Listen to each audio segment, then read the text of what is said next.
প্রিয় শিক্ষার্থী, আসসালামু আলাইকুম। অনলাইন ক্লাসে তোমাদের স্বাগতম। আমি মোহাম্মদ খায়রুল ইসলাম, কুমারখালী, কুষ্টিয়া। আজকে নবম শ্রেণীর গণিত ক্লাস নেব। নবম শ্রেণী গণিত ক্লাস, শ্রেণী নবম, বিষয় গণিত। আজ আমি তোমাদের 16 অধ্যায় থেকে, পরিমিতি অধ্যায় থেকে কিছু শেখাবো। পরিমিতি, তো পরিমিতির কথা বললে আমাদের আগে জানতে হবে আসলে পরিমিতিটা কি। পরিমিতি হচ্ছে ভূমির পরিমাপ, বিভিন্ন পরিমাপ।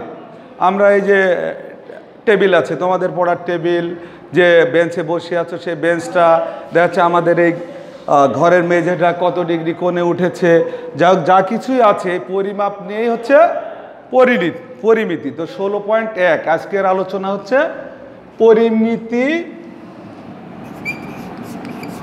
পাঠ শিরোনাম হবে পরিমিতি ত্রিভুজ। পরিমিতির সমকোণী ত্রিভুজ নিয়ে আলোচনা করবে, তারপরে পর্যায়ক্রমে বিভিন্ন ত্রিভুজ নিয়ে আমি কথা বলবো। তো শিক্ষার্থীরা, আজকে হচ্ছে শেখাচ্ছি ত্রিভুজের ক্ষেত্রফল নির্ণয়। ত্রিভুজের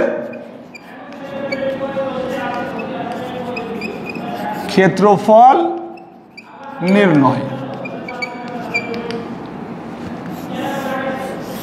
শিক্ষার্থীরা, নবম দশম শ্রেণীতে তোমাদের আমি ইতিপূর্বে অলরেডি ত্রিভুজ সম্পর্কে, ত্রিভুজ কত প্রকার, কি বিস্তারিত আলোচনা করেছিলাম। সেখান থেকে নিশ্চয়ই তোমরা জানো ত্রিভুজ হচ্ছে 6 প্রকার। ত্রিভুজ কয় প্রকার? 6 প্রকার। 6 প্রকার ত্রিভুজের ক্ষেত্রফল কিভাবে নির্ণয় করতে হয় আজকে আমি সেই বিষয়ে তোমাদের শেখাবো। তো তোমরা ক্লাস 7-8-এ তোমরা একটা বিষয় জেনেছো, ত্রিভুজ ক্ষেত্রের ক্ষেত্রফল নির্ণয়ের সূত্র কি। এই সূত্রটা তোমরা সবাই পরিচিত। ত্রিভুজ ক্ষেত্রের ক্ষেত্রফল, ত্রিভুজ ক্ষেত্রের ক্ষেত্রফল সমান হাফ ভূমি গুণন উচ্চতা। তো একটা ত্রিভুজ এঁকেছি, এখন এই ত্রিভুজের উচ্চতা 5, ভূমি 8। এই ত্রিভুজ ক্ষেত্রের ক্ষেত্রফল কিন্তু তোমরা ইতিমধ্যে নির্ণয় করা শিখেছ। 7-এ শিখেছ, 8-এ শিখেছ। তো এটা হচ্ছে ত্রিভুজ ক্ষেত্রের ক্ষেত্রফল। যে কোনো ত্রিভুজ ক্ষেত্রের ক্ষেত্রফলই হাফ ভূমি গুণন উচ্চতা দিয়ে নির্ণয় করা সম্ভব। এখন ত্রিভুজ হচ্ছে 6 প্রকার। তোমাকে এখন আমি বলবো সমবাহু ত্রিভুজ। এখানে একটা সমবাহু ত্রিভুজ অঙ্কন করলাম। এর প্রত্যেকটা বাহু সমবাহু, মানেই জানো যে ত্রিভুজের 3টা বাহু সমান তাকে বলা হচ্ছে সমবাহু ত্রিভুজ। তাহলে এই ত্রিভুজের 3টা বাহু সমান, তাই সমবাহু ত্রিভুজ। এখন এই ত্রিভুজে তুমি ভূমি পাচ্ছ, এখানে ভূমি পাচ্ছ, উচ্চতা কি দেওয়া আছে? দেওয়া নেই। তাহলে এই সূত্র দিয়ে ওই ত্রিভুজ ক্ষেত্রের ক্ষেত্রফল কিন্তু নির্ণয় করা সম্ভব না। এই জন্য এখন ত্রিভুজ কয় প্রকার বলা হয়? সমবাহু, সমদ্বিবাহু, বিষমবাহু, সমকোণী, সূক্ষ্মকোণী, স্থূলকোণী। তো এর মূলত বিষয় হচ্ছে আমরা সমকোণী ত্রিভুজ সম্পর্কে আমাদের সবচেয়ে বেশি ধারণা, আমাদের দৈনন্দিন জীবনে, দৈনন্দিন কাজে সবচেয়ে বেশি প্রচলিত হয় সমকোণী ত্রিভুজ। একটা গাছ ভেঙে পড়ে গেছে, তাল গাছ, ওটা ভূমি থেকে তাল গাছটা সোজা উঠেছে, ভেঙে পড়লো, ওখানে দেখো একটা সমকোণী ত্রিভুজ তৈরি হয়ে গেল। তো আমরা এখান থেকে এই দেওয়াল যদি অনেক উঁচা হয়, এই ভূমি নিয়ে, দেওয়ালের দৈর্ঘ্য নিয়ে আমরা কিন্তু অতিভুজ বের করে ফেলতে পারি। তো আমাদের জীবনের সাথে জড়িত সব কিছুই, তবে সমকোণী ত্রিভুজের ব্যবহারটা সবচেয়ে বেশি। তো যত উপরে উঠবা তোমাদের শেখার বিষয়ে তত বেশি। তোমরা সপ্তম শ্রেণীতে জানো হাফ ভূমি গুণ উচ্চতা। এখন নবম শ্রেণীতে সেই আলোচনা চলে আসবে এখানে, যে সমকোণী ত্রিভুজের 2টা বাহু দেওয়া আছে। এখানে হয়তো এই ত্রিভুজের ক্ষেত্রফল নির্ণয়ের সাথে আমি আরও কিছু বিষয় দেখাবো।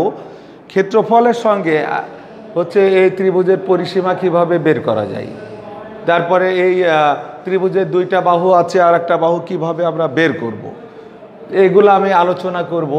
তো এই আলোচনার ক্ষেত্রে আমরা যে ত্রিভুজের আলোচনাই করি, আমাদের মাথায় যদি সেই ত্রিভুজ নির্ণয় সূত্রগুলা থাকে, তাহলে যেটা বলা যাবে তুমি ওই সূত্র জানলে কিন্তু সেই ত্রিভুজ নির্ণয় করে ফেলবা।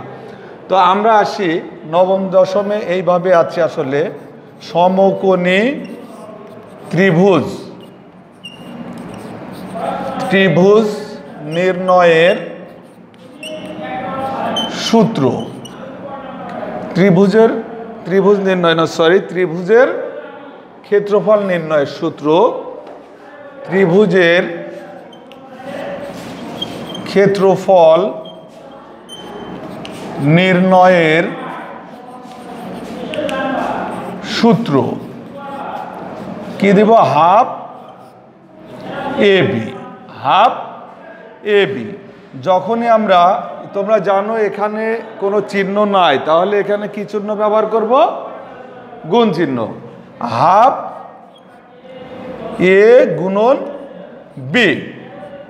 তো এখানে আমাদের এই হাফ এ বি তুমি সূত্র জানলে, হাফ এ বি কি সূত্র, বাট তুমি জানো না যে এটা কি আর বিটা কি। তোমার মনে আছে যে তুমি ত্রিভুজ নির্ণয় করেছো হাফ ভূমি গুণন উচ্চতা, আর এখানে বলতেছে স্যার হাফ এ বি, তাহলে এটা কি?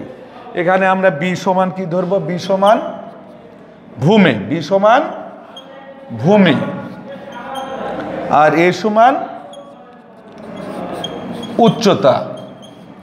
আচ্ছা, আমরা নবম অধ্যায়ে আরো কিছু জিনিস শিখিয়েছিলাম, যে এখানে আমরা ভূমি উচ্চতা ব্যবহার করতেছি, এটা দিয়ে অঙ্ক করতেছি, কিন্তু আসলে মূলত সমকোণী ত্রিভুজ যখন হচ্ছে, সমকোণী ত্রিভুজের সমকোণ 90 ডিগ্রি, যে ত্রিভুজের একটি কোণ 90 ডিগ্রি সেটাই হচ্ছে সমকোণী ত্রিভুজ। আচ্ছা, এটা সমকোণী ত্রিভুজ, এর একটা কোণ কয় ডিগ্রি? 90 ডিগ্রি। তাহলে এই সমকোণের বিপরীত বাহু, এই বাহুগুলোর নামের সাথে পরিচিত হবে। এখানে এসি হচ্ছে অতিভুজ, তাহলে এখানে এসিটা কি? এসি হচ্ছে অতিভুজ। আমরা জানবো সমকোণী ত্রিভুজের সবচেয়ে বড় বাহুকে অতিভুজ বলা হয়। আবার বলা যেতে পারে সমকোণী ত্রিভুজের সমকোণ সংলগ্ন বাহুকে অতিভুজ, সমকোণের বিপরীত বাহুকে অতিভুজ বলা হয়। এখন এখান থেকে তোমাদের শিখতে বিপরীত কোণ ধরেছে, এটা সমকোণ, এর বিপরীত বাহু এসি অতিভুজ, আর দুইটা বাহুর নাম আছে। আচ্ছা, এই দুইটা বাহুর নাম আমরা সচরাচর লম্ব, এটা লম্বভাবে উঠে গিয়েছে 90 ডিগ্রিতে, তাই লম্ব, আর এখানে নিচে সমান্তরালভাবে শুয়ে আছে, এটাকে ভূমি বলে। কিন্তু কোণের প্রেক্ষিতে এর নাম চেঞ্জ হয়ে যায়। আমরা যখন বাহুর অনুপাত সম্পর্কে আলোচনা করেছিলাম, তখন দেখো যে আমি যদি এই সমকোণ ছাড়া এই কোণ ধরি, এখানে নাম চেঞ্জ হয়ে যায়। নাম চেঞ্জ হয় যে এটা যদি থেটা কোণ ধরি, তাহলে এই কোণের একটা সমকোণ হবে, আর এই কোণের সাথে যে বাহুটা আছে অতিভুজ, তো আমরা জানি সবসময় অতিভুজের কোনো পরিবর্তন হবে না, কিন্তু এই কোণের সাথে যে বাহুটা, সেই বাহুর নাম হবে তখন সন্নিহিত বাহু, সংযুক্ত, যেটা সন্নিহিত বাহু। আচ্ছা, এটা গেল সন্নিহিত বাহু।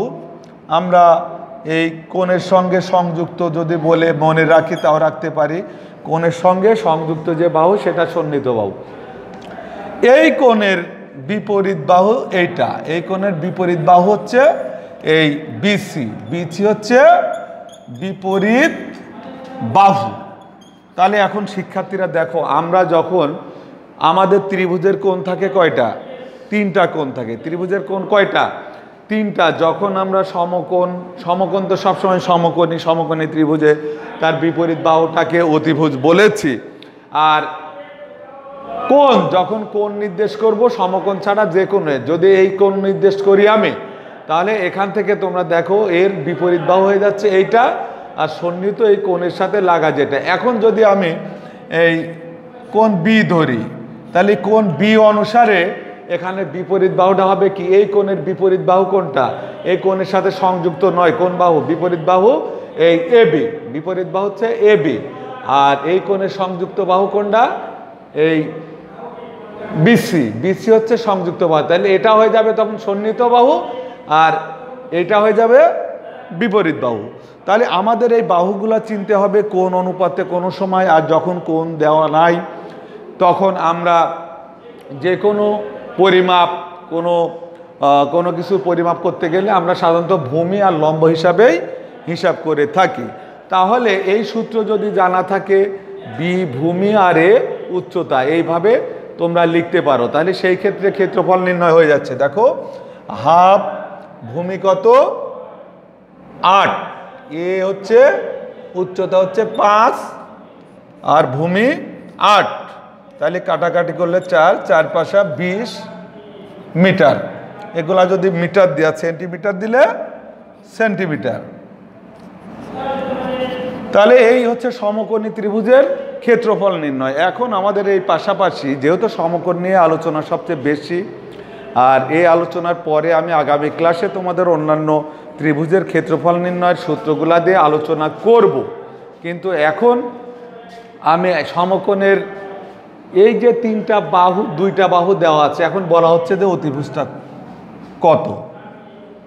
পরিসীমা বলতে কি বুঝি আমি অলরেডি বলে দিয়েছিলাম যে সমকোণে ত্রিভুজের আলোচনা যেহেতু চলছে, আমরা ক্ষেত্রফল নির্ণয়ের আগে এই ত্রিভুজ সম্পর্কে সম্পূর্ণ আলোচনা করে যাব।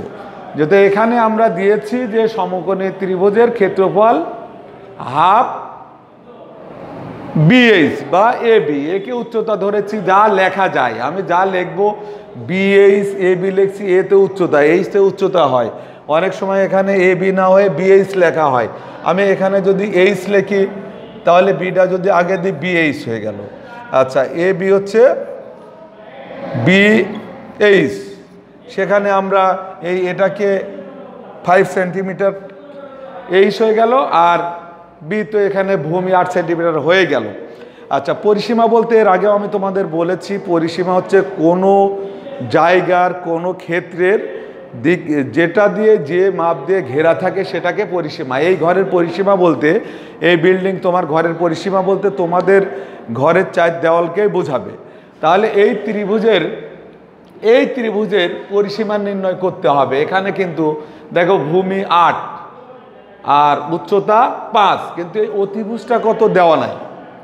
তাহলে এটা তোমরা 8ম শ্রেণী থেকে জানো, এবং তার 7ম শ্রেণীর শেষে এক জায়গায় আলোচনা আছে এই ত্রিভুজের এই পিথাগোরাসের উপপাদ্য, তোমাদের 8ম শ্রেণীতে বিস্তারিত আলোচনা আছে যে পিথাগোরাসের উপপাদ্যটা জাস্ট এইভাবে সমকোণী ত্রিভুজ নিয়ে আলোচনা, যে এখানে যদি শর্ত দেওয়া আছে এ বি সি যদি ত্রিভুজ হয় তাহলে এই এসি হচ্ছে অতিভুজ, এসির উপর বর্গ করলে সেই বর্গ সমান হবে এ বি এবং বিসির বর্গর যে জায়গাটা। তাহলে এখানে এ বি স্কোয়ার, এটা বি সি স্কোয়ার, আর এটা A C square, AC square. তাহলে আমরা এতে বুঝলাম যে এটা পিথাগোরাসের উপপাদ্য, যে এখানে যে জায়গাটা পিথাগোরাসের উপপাদ্য অনুযায়ী তোমাদের এটাই শেখানো হয়েছে যে এসি স্কোয়ার সমান A B square plus BC square.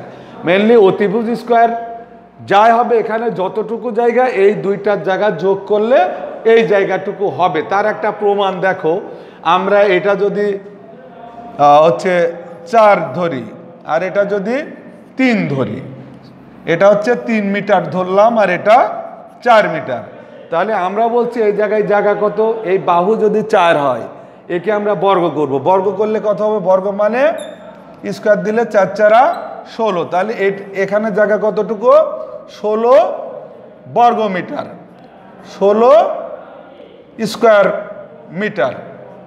আচ্ছা, তাহলে এটা ধরেছি 3, তাহলে এখানে 3 গুণন 3 কত হচ্ছে 9, এটা 9 স্কোয়ার মিটার।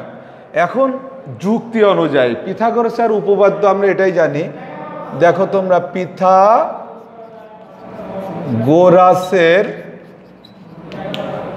উপপাদ্য হতে অতিভুজ স্কোয়ার সমান ভূমি স্কোয়ার যোগ লম্ব স্কোয়ার। তো শিক্ষার্থীরা তোমরা ভালোভাবে লক্ষ্য করো, যেখানে শর্ত অনুযায়ী অতিভুজ স্কোয়ার এই পুরা জায়গাটা হবে এই দুই জায়গার যোগফল। তাহলে এখানে 16 square feet plus 9 square feet, 9 square feet সমান 25 স্কোয়ার মিটার। এখানে মিটার দিয়ে হিসাব মিটার। তাহলে এই দুইটা যোগ করলে এইটা হবে। তাহলে আমরা যখন দেখো এখন যদি এই বাহুটা বের করি, বাহু বের করে তার উপর স্কোয়ার দিলে যদি 25 হয়, তাহলে এই শর্তের সাথে সম্পূর্ণ মিল আছে। আচ্ছা, আমাদের এখানে দেওয়া নাই কি অতিভুজ দেওয়া নাই, তাহলে এই সূত্র দিয়ে অঙ্কটা হয়ে যাচ্ছে। অতিভুজ স্কোয়ার সমান কি ভূমি স্কোয়ার যোগ লম্ব স্কোয়ার। ভূমি স্কোয়ার কত বের হয়েছে? ভূমি কত? ভূমি হচ্ছে 4, তাহলে 4 স্কোয়ার যোগ লম্ব হচ্ছে 3 স্কোয়ার, তাহলে 16 যোগ 9 সমান 25। এখন আমরা মান বের করলাম কিন্তু অতিভুজ স্কোয়ারের, অতিভুজ স্কোয়ারের, কিন্তু আমাদের মান দরকার শুধু অতিভুজ। তো আমরা স্কোয়ার তুলতে কি ব্যবহার করা হয় শিক্ষার্থীরা? রুট ব্যবহার করা হয়। রুট হচ্ছে বর্গমূল আর স্কোয়ার হচ্ছে বর্গ সংখ্যা। রুট হচ্ছে বর্গমূল, স্কোয়ার বর্গ সংখ্যাতে, বর্গ সংখ্যাকে আমরা বর্গমূলে নিয়ে যাব, এই স্কোয়ারটা উঠাই। তাহলে অতিভুজ সমান রুট 25 সমান 5 তাহলে এই বাহুটা কত এসে গেল? 5 মিটার। এখন দেখো যে এটার উপর স্কোয়ার দিলে কিন্তু 25 মিটারই হয়, দুইটা জায়গা সমান এই জায়গাটা। তাহলে এখান থেকে আর একটা জিনিস বোঝা গেল যে আমরা অতিভুজ পরিসীমা নির্ণয়, পরিসীমা কি? এই বেড়াগুলার যোগ, এটার ভিতরের ক্ষেত্র হচ্ছে ক্ষেত্রফল, ভিতরের জায়গাটা ক্ষেত্রফল, আর পরিসীমা যে বাহুগুলা দিয়ে ঢাকা ঘেরা আছে সেই বাহুগুলাকে বলা হচ্ছে পরিসীমা। তাহলে এখানে পরিসীমা কত? এটা পেয়েছি আমরা 4, এই ত্রিভুজ থেকে নিয়ে এটা পেয়েছি 4, আর কিংবা এটা দিয়েও করতে পারি, তাহলে নতুনভাবে বের করা লাগবে। আর এটা দিয়ে করলে এটা 4 পেয়েছি, এটা পেয়েছি 3, 4 আর 3 7, আর এখানে কত বের হচ্ছে আমাদের 5। তখন আমরা লিখতে পারি যে ত্রিভুজের পরিসীমা, এই ত্রিভুজের পরিসীমা কত? 4 যোগ 3 যোগ 5 সমান 7 5 12 মিটার। যখন শুধু পরিসীমা হবে তখন মিটারই থাকবে, কিন্তু যখন কোনো কিছুর উপর স্কোয়ার দেওয়া, স্কোয়ার মানেই বর্গ, তো যাকে বলা হয় যে উভয় পক্ষ গুণ, যখন দুইটা গুণ হয় সেখানে স্কোয়ার শব্দ বর্গটা ব্যবহার করতে হবে। তাই আমরা এখানে এই জায়গাটুক যখন বের করেছি এখানে স্কোয়ার মিটার কিন্তু লিখেছি। আর ক্ষেত্রফল নির্ণয়ের ক্ষেত্রে বর্গমিটারই হবে, কারণ ক্ষেত্রফল মিটার গুণ হয়ে ক্ষেত্রফল আসতেছে। তো শিক্ষার্থীরা, আমি আগামী ক্লাসে তোমাদের আজকে শিখালাম হচ্ছে সমকোণী ত্রিভুজের ক্ষেত্রে ক্ষেত্রফল নির্ণয়, পরিসীমা এবং কোনো বাহু না থাকলে কিভাবে বের করা যায়। আচ্ছা, শেষ করার আগে আর একটা সূত্র আমি লিখে দেব, যেহেতু আমরা এখান থেকে এই সূত্রটা তো জানলাম যে অতিভুজ স্কোয়ার সমান ভূমি স্কোয়ার যোগ লম্ব স্কোয়ার। তাহলে আমরা এখানে আরও দুইটা, এখন আমার অতিভুজ বের করলাম, বের করতে হবে ভূমি। তখন ভূমি স্কোয়ারটা আমরা আগে লিখব। ভূমি স্কোয়ার সমান অতিভুজ স্কোয়ার মাইনাস লম্ব স্কোয়ার। আবার এখান থেকে এবার আমি লম্ব স্কোয়ার বের করব। লম্ব স্কোয়ার সমান অতিভুজ স্কোয়ার মাইনাস ভূমি স্কোয়ার। তো শিক্ষার্থীবৃন্দ, আসলে আমাদের সবচেয়ে বেশি আমি যাই শিখাই না শিখাই, তোমাদের মনোযোগ যদি থাকে এবং তোমরা যদি এটা গভীরভাবে তোমাদের ব্রেনে গেঁথে নাও, তাহলে তোমরা জীবনেও ভুলবা না। আর তোমরা যদি দেখার দরকার দেখতেছি, ক্লাস করার দরকার করতেছি, তোমাদের মন অন্যদিকে কাজে লাগাও, তাহলে এইগুলা খুব কঠিন জিনিস। অনেকেই চিন্তা করে ত্রিকোণমিতি আর পরিমিতি হচ্ছে সবচেয়ে কঠিন, এই জায়গায় যাব না। আমার মনে হয় তোমরা যদি মনোযোগ দাও, এই ক্লাসই হচ্ছে সবচেয়ে সহজ হয়ে যাবে, এবং A to Z এর পরবর্তী ক্লাসও তোমাদের দেখতে হবে। এরপরে আমার আলোচনা থাকবে, এরপরে হচ্ছে তোমাদের কোন ত্রিভুজের দুইটা বাহু একটা কোণ তার ক্ষেত্রফল এবং সমবাহু ত্রিভুজ ক্ষেত্রের ক্ষেত্রফল নির্ণয়ের সূত্র দিয়ে পরিসীমা বের করা থাকবে এগুলো। তো শিক্ষার্থীরা সবাইকে ধন্যবাদ এই ক্লাস দেখার জন্য। আবারও আগামী ক্লাসে দেখা হবে। আল্লাহ হাফেজ।